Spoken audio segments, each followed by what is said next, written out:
So today's tip is how to make a circle dotted line in Affinity Designer, what you can do with it, and how it will help enhance and change how you think about using certain features, maybe that feature in Affinity Designer.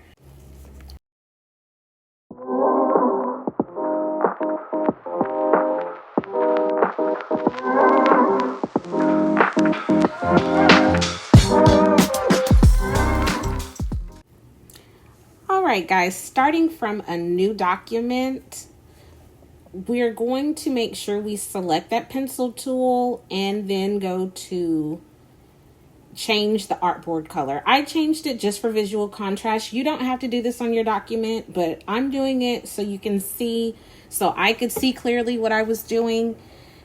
And I'm using white for the stroke color of the line.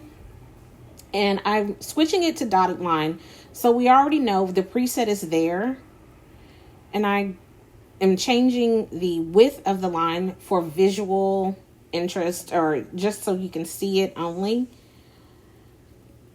And so I could see the changes and kind of the sizing, but I'm going to just kind of keep drawing these dashed lines because I got interested in just watching the pencil kind of operate like a pencil.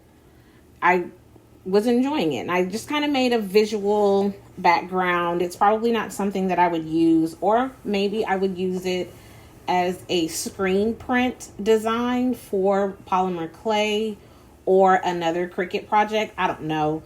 But I'm gonna speed it up here because we don't really need, you don't really want to see me do all of that. And there you see the completed piece. And now I'm creating another artboard, and I'm changing the background of the artboard for visual contrast only, and zooming in, and I'm still using the pencil tool. I'm drawing out a dashed line. I know this is the same line that was the only other artboard, but now we're going into the details. And the first thing I'm going to do is change the phase of the line. The second thing is the dash, and the last button or adjustment that you can make is the gap. But you see, I'm showing you when you move the dash up and down how that actually functions and what it controls. So when it's set at 0, 0, you have a complete circle, and you can adjust the width of that, the distance between the circles with the gap. So you can bring them closer together or farther apart. But now you have your settings together for your circle dashed line. And I decided to use the pen tool. Sorry, I'm using the pen tool to make a straight line. I like those stamps and stickers and stuff where you can get a straight background like that. You can get the straight dots in a row. And I thought this was a really cool hack for whatever you were creating. So from here, you could use this for a polymer clay screen print, or a background for your digital planning or stickers, or whatever other thing you want to do.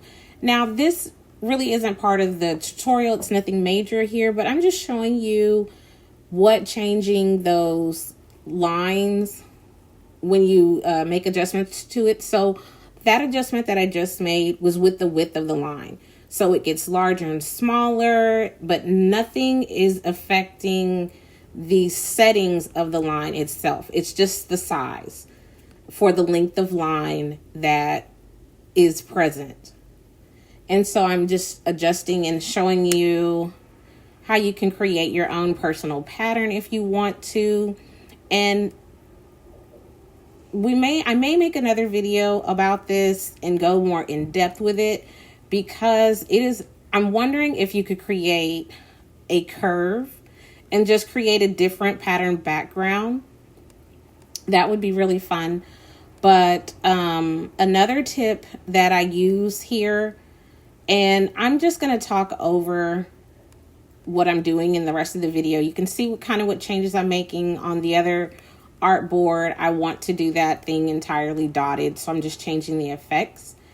But I decided I was going to create an asset for this because I wouldn't want to have to remember the settings all the time to create a circle dash. So it's just easier for me to put it in the assets folder, and I'm going to link below the additional video that I have for that so you can watch the video on creating your own assets. But if you are consistently using certain elements and designs in Affinity, I strongly suggest that you add that because it just makes your design process so much smoother because you have the available assets to you and you don't have to kind of go from your memory.